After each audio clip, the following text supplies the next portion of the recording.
Dr. Wakild. How are you? I'm doing well. How are you, Matt? Hi. I'm very excited that we got rolling. We've been sitting here talking for an hour. Yes, we already have. We're banging. We've solved the problems of the world. Listen, you, amazingly, I didn't know there were these people, but you're like a beaver expert, which is fantastic to me because I actually had this great conversation with Steve Stubner, who's done a whole lot of writing and work with rangelands and wildlife things throughout Idaho for years, decades, right? Like he's been at it 10, 20 years. He's written the books on it. And he told me about this beaver reintroduction where, a gentleman was trying to get his crick or creek, depending on who you are, get his crick running year round. And, essentially midsummer it would dry up. And he, went through this whole process of trying to make beaver dams and then get beavers to like stay in the beaver dams. And then he realized beavers don't like man-made dams. They like want to do their own thing. And the point is the reintroduction was eventually successful. They brought beavers in and tried to cultivate these environments where they thrive, and they stayed. And all of a sudden you had these mass water storage, naturally made water storage systems that allowed his waterway to flow year round. And then like 2 months later, I saw this ridiculous comedian with a clip talking about parachuting beavers. And he's like, what the hell are you doing parachuting beavers? Like crazy people in Idaho. I was like, that's beaver reintroduction. Like it was. Absolutely. Yeah. So definitely a beaver expert. I've been thinking and writing and teaching about beavers for at least half a decade. Ironically, my first experience out in the wild with a beaver was when I was backpacking in Patagonia, in South America, Argentina, and Chile, where they are not native, and they were flown in by the Canadian government. And to Patagonia. Okay. Yeah, you can watch that on YouTube too, actually. Great. But beavers in Idaho have a really unique history and a really important one that has a lot to contribute to the current moment in terms of drought and landscape resilience and wetlands and some of the things that you and Steve were talking about. But I think it's useful to sort of back up to the early 19th century. And by the 1820s, Idaho, or the place that we now call Idaho, was considered a fur desert. And that's because fur trappers from the French and Canadian posts came through the Snake River and trapped it out. They tried to kill every beaver they encountered. And so picture these groups of 160 people with thousands of horses going up the river and trying to trap every beaver they could find, right? And really to exterminate them so the land wasn't worth anything for future fur trappers.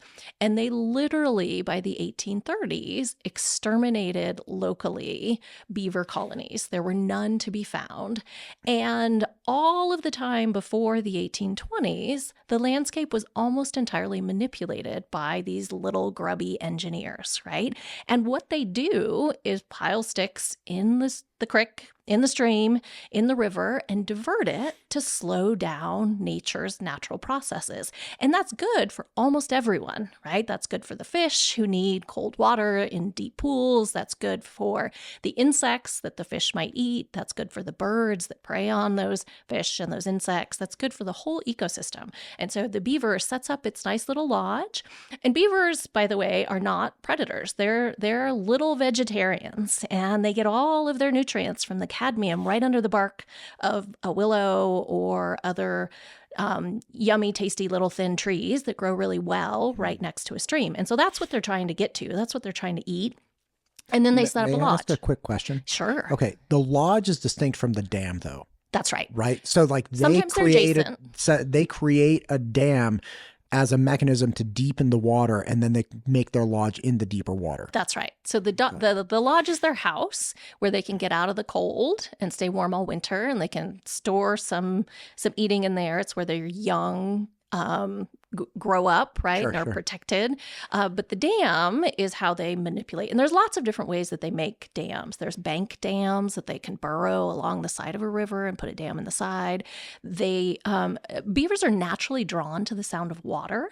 And there have actually been really interesting scientific studies where they put a tape recorder out in the middle of a landscape, and the beavers will pile sticks on top of the tape recorder because they're trying to dam it, right?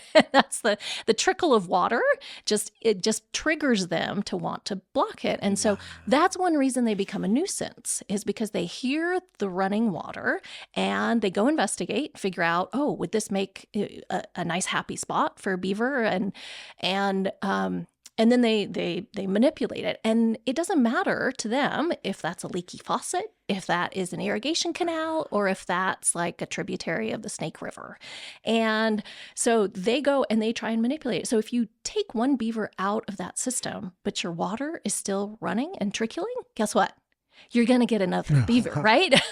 Wait, how far can they travel? Like, if you're like, can they only travel in waterways, or would they go like cross land for miles? Oh, they can go cross land for miles, yeah, and they can travel impressive distances.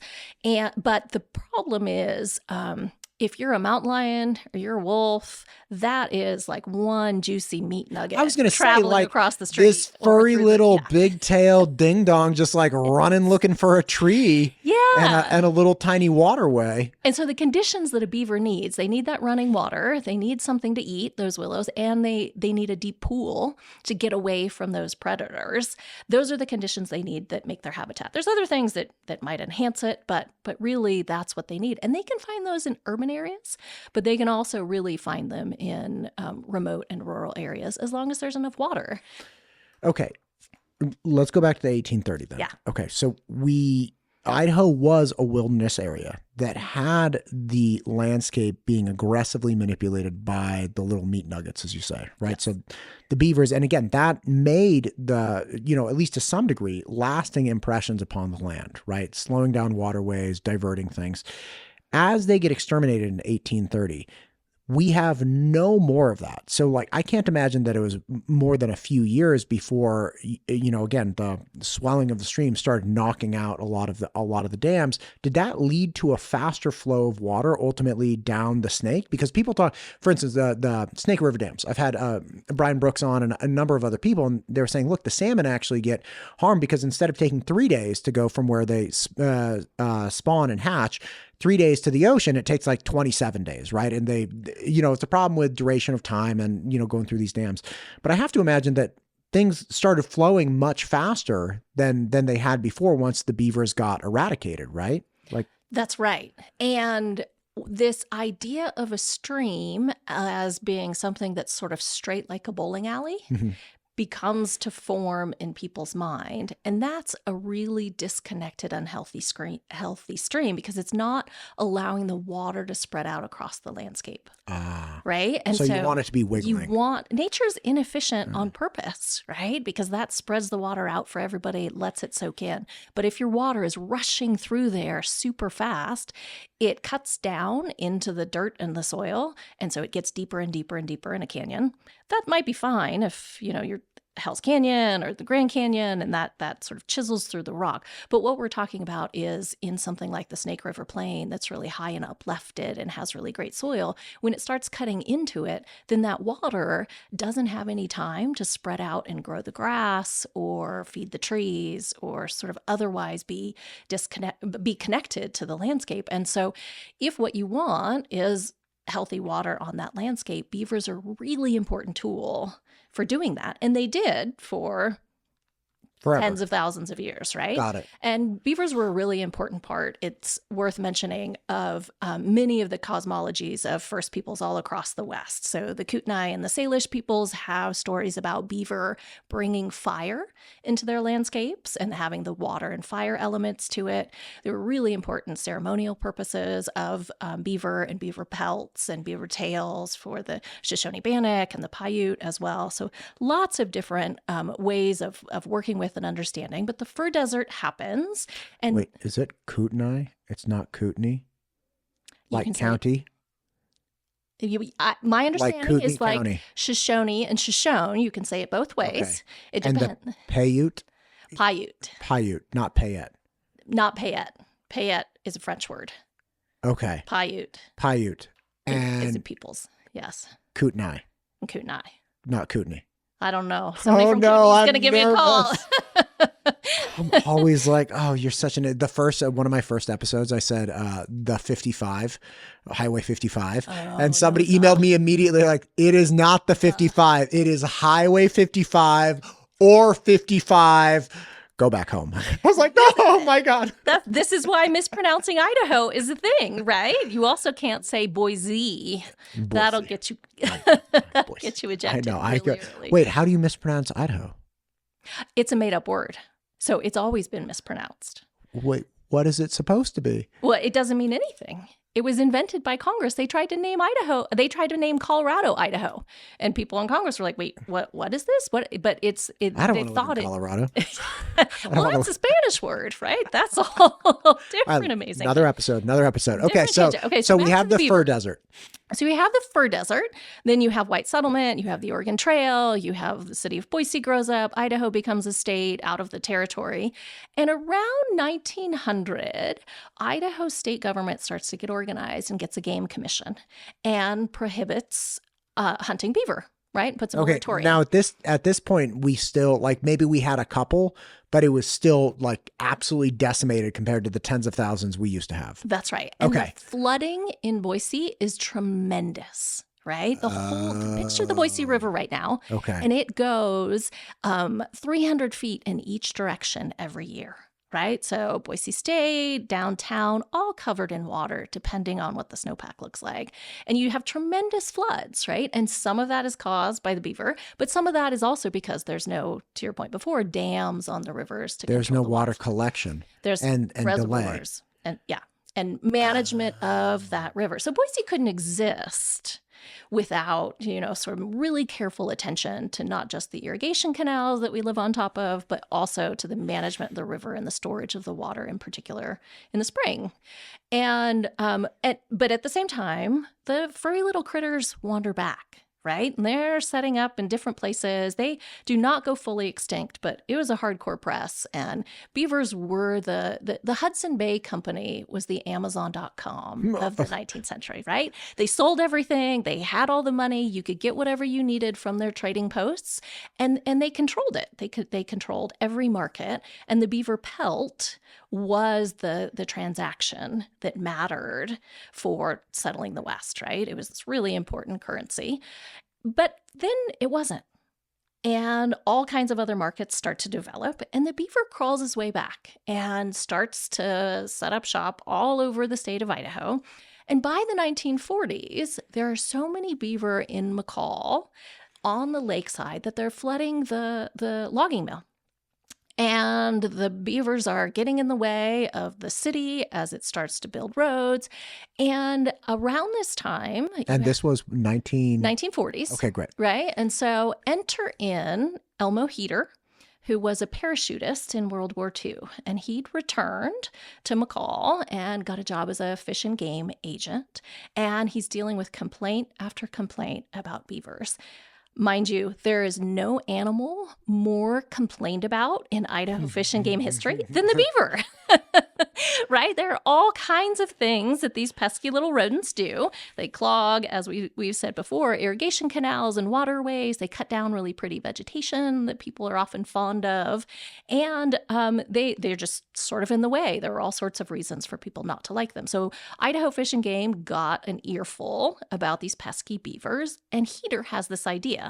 Well, we don't want them in town, but just on the other side of that range in the Chamberlain Basin is this amazing wilderness. Why don't we just take the beaver over there? And they'll be happy and we don't have to kill them. So the first thing he does is strap the beaver to a mule. Oh my God. And wait, so they catch these beavers live. They're like, the and the little furry guy's like, hey, what are you doing? Yes, wait, I live here. What's the mule? I live here. So mule's not happy, beaver's not happy, doesn't go well. And so what, they just slap the mule on the butt and he wanders off into the wilderness and the beaver falls off at some point? Yeah, most of them don't. They didn't get very far. Oh my They didn't get God. very far. They tried them with bags. And then I think they started to put them in sort of boxes. And this is where Heater gets the idea to engineer a box that would open on contact and to drop it from an airplane. Again, just back from World War II, has all of this experience as a parachutist, has some parachutes lying around, and has a great airstrip right there in McCall. So he picks his favorite beaver, nicknames the guy Geronimo. And Geronimo... I think it's Geronimo. I think it's pronounced Geronimo, by the way. Yeah, FYI. Fwy. Fly. And gets him into the box, and he takes a dozen trips until they get the right mechanism on the box for it to open. And Geronimo's going through this the whole time. He's like, come on, man. Why really? again? Yeah. Yes. There's a description of like by the 7th or 8th trip, he just wanders over to the box and puts himself in it. It's like, come on, let's get it over with. Let's just do it. So up they go, and they start the project. And so they transplant 75 beavers that season from the McCall area into the Chamberlain Basin. They try and put them down in pairs, but it's really hard to sex a beaver and figure out which one's male and which one's female. So it's just really difficult. It's really difficult to be able to tell the difference. But they do, and they look out the window and watch the beavers waddle away. One casualty occurs because one of the beavers escapes inside the airplane and gets out of the box and leaps for it without the parachute and doesn't make it. Yep. But other than that was a mistake. He didn't know what was going on. And then they start offering rewards for the parachutes because the most expensive part of the beaver drop is the cost of the parachute. And so hikers, hunters, anybody out in the wilderness could return to Fish and Game the parachute for a reward. I think they do it for about 3 years, have a number of successful cases, and then Idaho Fish and Game makes a promotional video about all fur in the state for the future. But there's a segment on the parachuting beavers. And this video was rediscovered in the archives in 2015 or 2016 by Sharon Clark, the amazing archivist and historian for Idaho Fish and Game. And so then it becomes sort of famous. So now you can find bumper stickers with the parachuting beaver. I've got a t-shirt. There's 4 different children's stories about thinking outside the box, right? And the beaver drop is a really great example of being creative to solve a problem. Okay, hang on a second. Did they only do this once? Or was this a program that, because you say a movie, right? The clip I saw did not look like it was from the 40s. So like, how long did this program go on for? It does. The program does not last very long. Not a big thirst for the beaver reintroduction via parachute. The planes are expensive. Sure. And so it costs a lot of money. The cheapest thing to do is eliminate the beaver. Right. Yeah. And that's sort of an easy out in wildlife management mid-century. Why wouldn't you just do that? My students and I have been working through the archives, and we have found a little bit of evidence that Colorado copied Idaho and also engaged in it. But we're trying to reconstruct the timeline around not just when reintroduction efforts happened, but what the fluctuation of the population of beavers in Idaho was. We know we went from fur desert to parachutes, but what happened in the intermediate?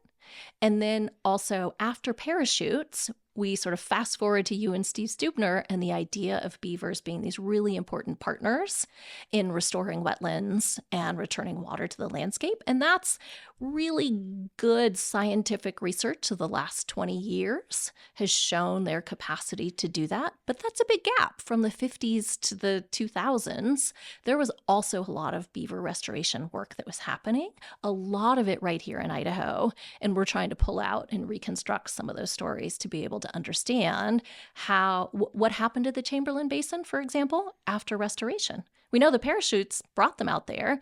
Did it improve the quality of wetlands there? Was it replicated in other ways, not with parachutes, but with other programs and restoration? And we know some of those happen, so we're trying to figure out the ways to test both the historical efficacy of those programs and also the impacts on the landscape to be able to forecast from now what it might look like to engage in some of these translocation or restoration projects. A couple questions, obviously. Yeah. Okay, so let's go back to 1900. So in Boise area, we're flooding the Boise River like 300 feet in each direction, right? And that doesn't mean that it's necessarily all 10 feet underwater, but water is moving out 300 feet from where the main channel is. What started happening to reduce that, mitigate the surging waters and have more of like, was it the reservoir systems? Did they start reintroducing beavers to be natural storage mechanisms? Like what happened there? So the dams on the Boise River, Air Rock Dam and Lucky Peak Dam, start getting built in the 1920s and 1940s. So those are entirely for flood control, and then they become about energy production, and then they're also for reservoirs and the water supply. At the same time, it's important to consider the role of the foothills and the erosion that's happening in the foothills. And so if you look at historical pictures of Hulse Gulch or Military Reserve, they are dusty, desolate, eroded landscapes. And part of that is because beaver were no longer part of those ecosystems, but most other animals were hunted out as well.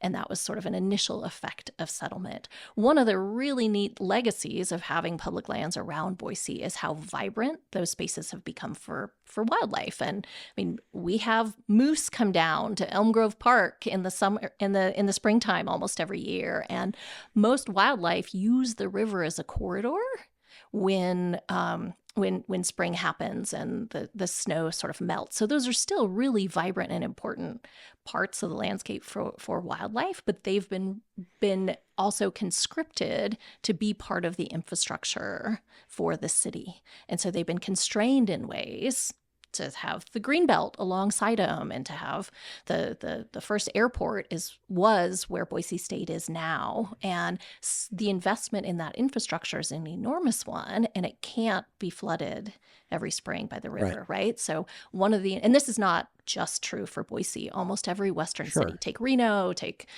Salt Lake, there's a body of water that needs to be contained for human settlement to be on that spot permanently. And that's generally what white settlement meant. There were lots of uses of the warm springs, in particular, the hot springs that were on the river, long before the Homestead Act and this sort of irrigation is put in. So it's been manipulated for a really long time. And I think one of the really interesting things is the first Fort Boise was not actually in Boise. It was where the confluence of the rivers in the western part, where the Snake and the Weiser and the Payette meet. And the first fur trading point was out there, 30 miles west. And then Boise as a city along the foothills becomes desirable and then becomes sort of settled and grows up from there. But back to the beavers. And again, you were saying, look, we have beavers get eradicated. Yeah. Okay. And then at some point they're like, hey,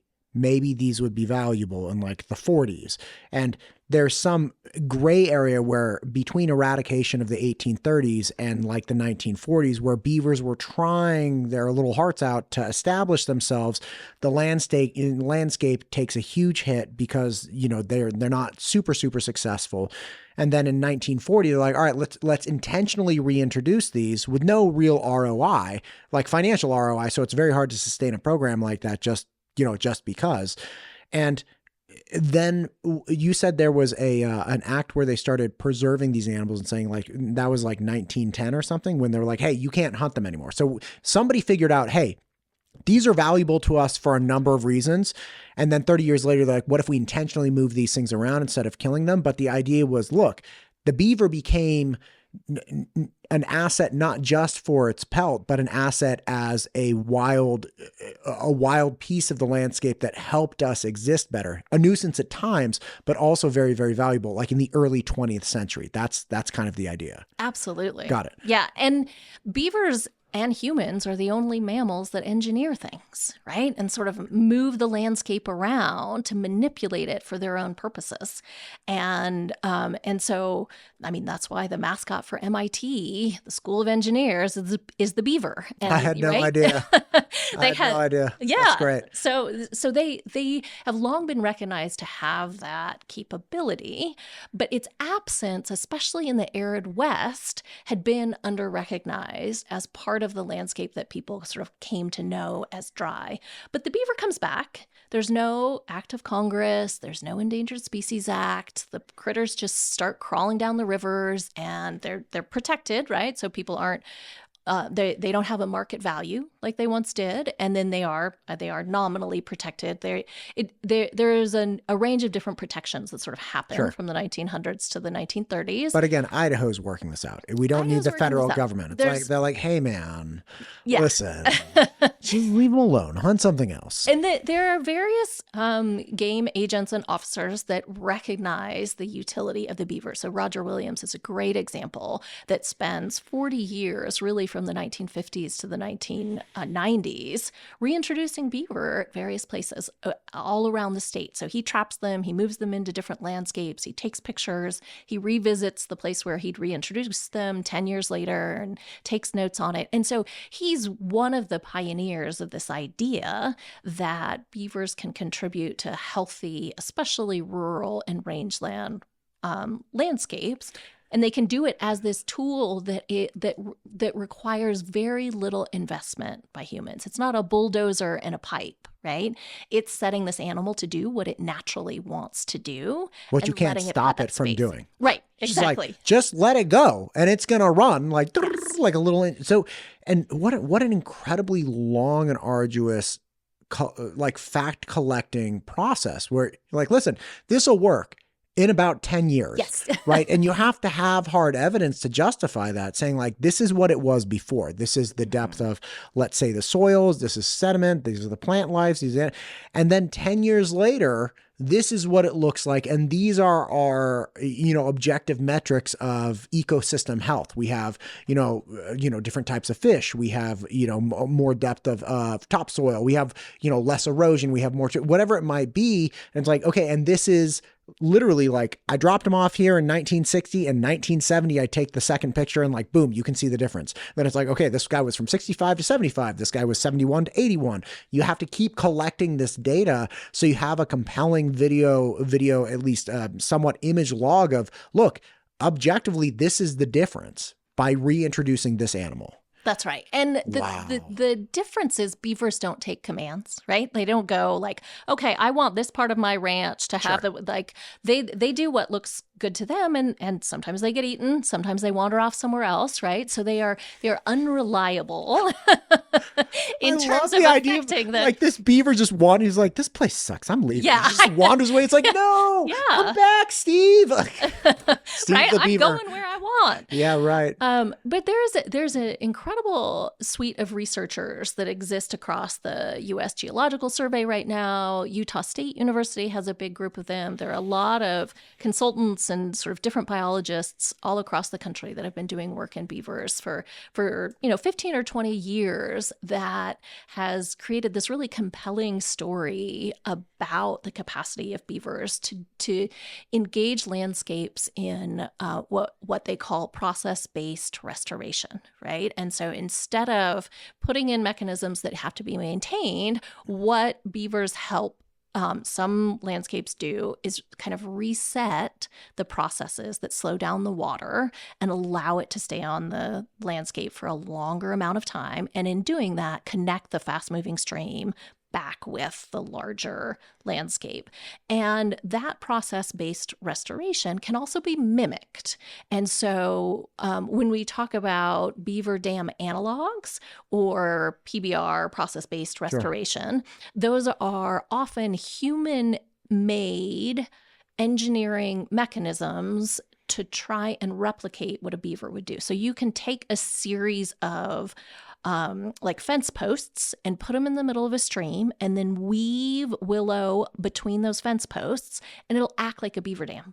It'll catch all the sticks, and then it'll catch some sediment, and it'll slow down the water and sort of do that. Could you imagine how hard that would go into the middle, get that put deeper, get the post deeper? No, get 5 of them now. No, go weave this stuff through. Like the man hours involved, and all you got to do is get this little meat nugget to do it for you. Well, that's right. How amazing that they can do that. Oh, absolutely. Yeah. And the way they do it and the way they adapt to the different pieces.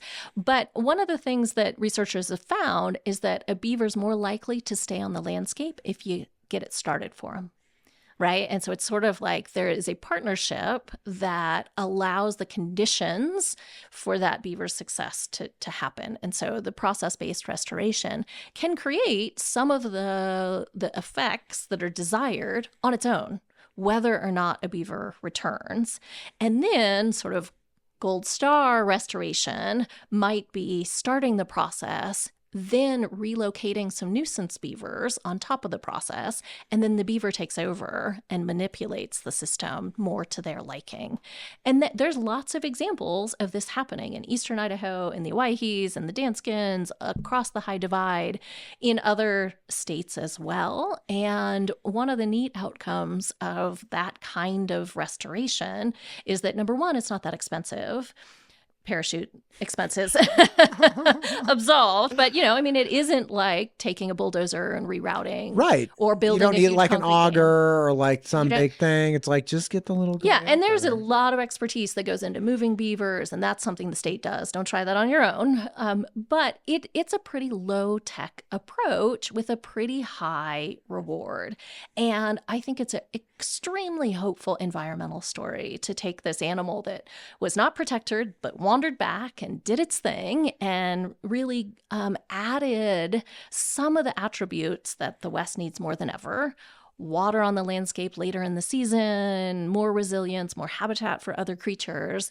And one of the big findings in several of the places where this partnership has happened is that the resiliency to wildland fire has also increased by having beaver on the landscape. And so by making space for these animals in landscapes that might otherwise be working, be humanized, be really sort of transformed and changed, it allows this piece of natural resilience to sort of work its magic and probably provide things we can't even anticipate 20 to 30 years from now. And in that way, it's this amazing and hopeful story of ingenuity and innovation that happened in Idaho, of looking at the land and thinking about the place and making choices about what's best for everyone, right? Whether it's the keeping the lives of the beaver or thinking about wild landscapes versus human dwellings and balancing the needs of that. And also this sort of creativity to think about the partnerships that can be formed in order to protect and to make more resilient some of these landscapes that are really important to people, but that are also really valuable to non-people, right? To more than non-people. Yeah. I have an 11-year-old and he's very inquisitive, loves asking questions and like always references. I'm like, how did you, he was telling me last night, when you're talking about, us as a species using another species to affect positive change in our environment, he was telling me about, I think it was like a gibbon or a baboon or something that gets this parasite that like, it gets really itchy, right? It's like these wild animals out in the whatever, and they like start itching and all this stuff. And the parasite, little TMI, but the parasite like lays eggs on the baboon's butt or something. And like then it's all itchy and it's like all upset. So to combat this, baboons or whichever species of, monkey, whatever it is, they grab centipedes and they chew up the centipedes. They don't eat them. They chew them up, spit it, and then rub them on their butt because the centipedes are poisonous and it kills the parasite egg. Like, and I was like, okay, that's a lot of information. I'm trying to play ping pong with him and he's like telling me all about this. I was like, wow, man, that's okay. But again, it's that kind of like, we can have a relationship now, like the centipedes are not bettered by this and the parasites are not bettered by this, but just like a monkey can figure out how to use other animals to further its needs. And it's like, that's great. Like a monkey can figure this out. We should be able to figure this out too. And I so appreciate like the sentiment that it's like, look, let's not like science this in the contemporary way. Let's not figure out the best bulldozer to get the best thing and like do the creeks. And it's like, we need mechanisms that happen automatically. Like that's one of the biggest things. We need a way for this thing to just happen. It's just going to work and it's going to be fine. We need that stuff because in the absence of that stuff, if it requires continued investment from the populace, if it requires continued explanation to like the civilian taxpayer base, it's like, okay, we have to get more bulldozers and more things. It's like, no, dude, let's get some beavers. Let's get them to get busy and just throw them out there and they'll have little baby beavers and they'll go along and they'll just do their thing. And that's this like incredible renewable workforce that we never have to think about again. Just don't kill them. Right. Yeah. And if you care about fish, right? One mechanism for making those fish flourish is to think about the beaver, right? And I love the curiosity with which your son Oh my approached gosh. that, right? But it's the same, Centipede. the centipede, yes, exactly. But how do we solve this problem? And sometimes the way to another animal is with a different animal, right? And sort of thinking about ourselves as part of that big chain of being, and thinking about the ways in which that we might enable those relationships to pay down the line is a really important way of sort of thinking about how not just wild landscapes, but all the landscapes we live in should create space for some of this other life. And I think that there are great misunderstandings. Like, people think beavers eat fish, or they worry that they might attack them, and that's part of the reason why they're a nuisance or they're sort of complained about. But to have the curiosity like your son did, and wonder, what is that beaver doing? Why is he doing that? What is he working on? And what might be the results for this kingfisher that I love, or those trout that want to live there, and to sort of think about that larger picture, I think is really hopeful and really interesting to be able to puzzle out. Oh yeah. Yeah. There's a similar story, with sea otters actually, and kelp forests and things like that. Yes. And it's just, again, I feel like we're coming out of this haze of presumption of control of our environment, and this, not in a terrible way, but just like we were kind of turning on in the beginning of the 19th century to be like, oh, we can science stuff, and like, oh, we understand stuff, like we can study stuff, and manipulating our environment to the great detriment a lot of times of those environments, and engaging in overharvesting, be it of, pelts or certain types of fish, whatever it might have been.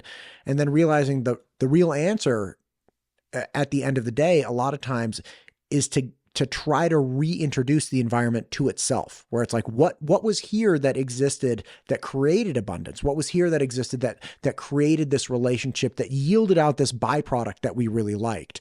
And we saw, like you might see, various types of environments as an imposition to getting the either resource, be it, like a mineral or animal resource, whatever it might be. But it's like, no, they all work together. Like, you can't take out one and have the other. Like, if you get rid of all the trees so you can have a clear line of sight, you're not going to have, elk and moose. I'm not saying somebody did that, but like, that's just, it's like, look, it all needs to work together in this like funky soup of existence that, we kind of dip into, but we shouldn't think that we have control of it. Like, we shouldn't think we could re-engineer it. It's almost like, as funny as it is, and this is not, it's almost like this idea of socialism and engineered economy. Like, we could reproduce all the creativity and the solutions of individuals. I often bring up this, the idea of, like, you take the 10 smartest people, right? It's like, I don't know how you think about Elon Musk, but the point is, like, you take Musk and you take Mr. Beast and you take all these great entertainers. You take Eddie Murphy, you take whoever, you take the 10 smartest people, and you're like, okay, you guys are now the department of funny. Like, you're the department of entertainment. Okay. Make entertainment. And they get to doing whatever it is they do. You get like Eddie Murphy and, the Nutty Professor, and you get, Mr. Beast with, whatever. But if you compare what they would come up to the free, insane world of social media, and the people coming up with ideas that are like, how did you think of this? Like, what, how?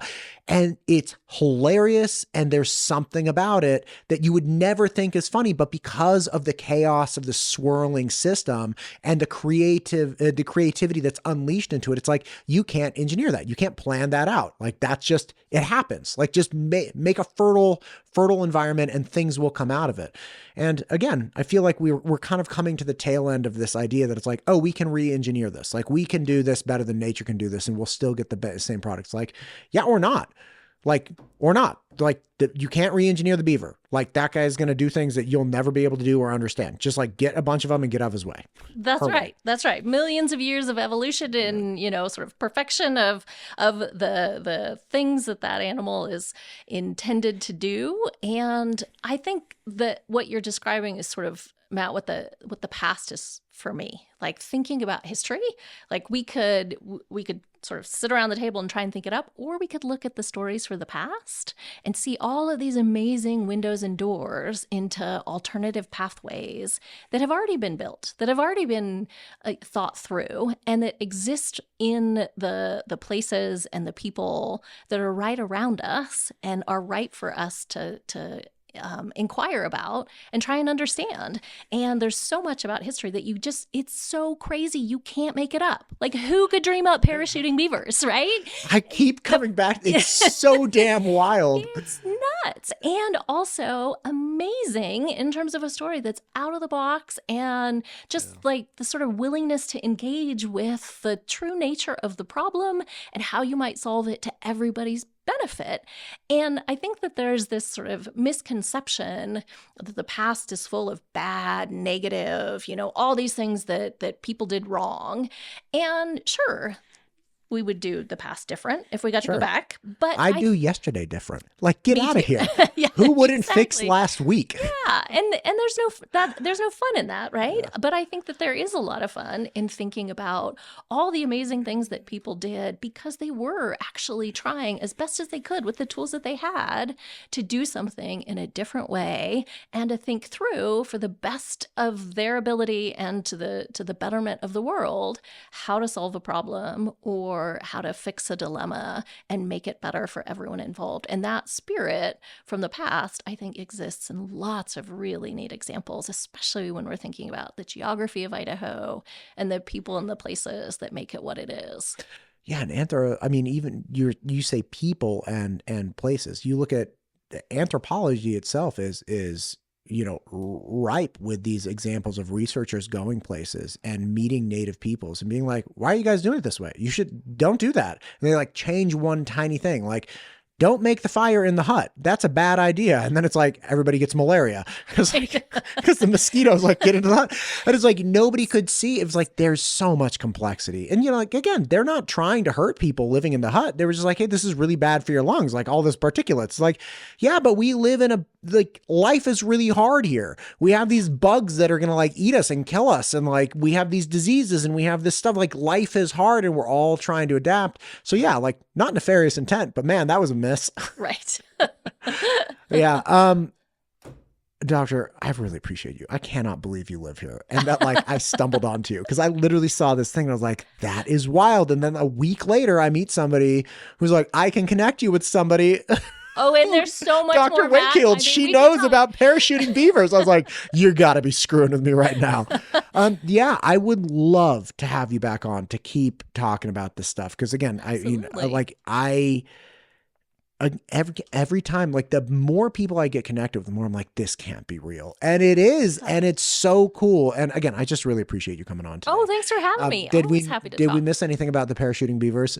We're trying to keep it in this tiny scope today. No, I think that there's always more to say. There's more research underway, but I think we got a good glimpse at how we went from fur desert to beaver parachutes. Is there any way we could get a statue at the airport of parachuting beavers? Because we got a couple of cool bronze statues or whatever those are. So I had a team of students 2 years ago that proposed an exhibit at the zoo. A beaver exhibit. And you could learn about the parachuting beavers and you could maybe feed the beavers or you could leave the beaver alone. They threw them out of planes, bro. Just watch a little movie, go to the kiosk. They'll have a nice display. And if it's a sunny day, you can hit a button and the screen will turn on and have this shot of the beavers jumping out of the plane, being thrown out of the plane. Maybe like there interactive, build your own beaver dam. Maybe there's a little pool. Yeah. Or like, how would you make a box fall apart on impact, but stay in shape while it's flying through the sky? And then the Idaho State Museum has the box. Nice. So you can go play with the box at the museum, but to have the live animals at the zoo, I think would be awesome. And I'd be down for the McCall Airport does a reenactment. So there's no Civil War reenactments here, but they do reenact every June the beaver drop. Wait, so do they drop a beaver? A stuffed one. And the best part is my kids love this. Let's get his ancestors or his well, it's not ancestors, his great Chandra. What's the word for, it's not their progeny. There's a word for like, what's the word that's like the reverse of ancestor? I think it's progeny. But like It's their kids. multi-generation. Yes. Okay, It whatever. would be many. Neither one of us are working this one out. Anyway, you were saying The Airport. Airport staff lets kids put a beaver tail on the map, and then they take the box up with the stuffed beaver in it and they drop it, and whatever kid guessed the spot on the airport grounds where it gets closest to gets to keep the stuffed beaver. Okay, this is happening in June. Yes. I have to write this down Yes. right now. June McCall beaver drop. Beaver drop reenactment.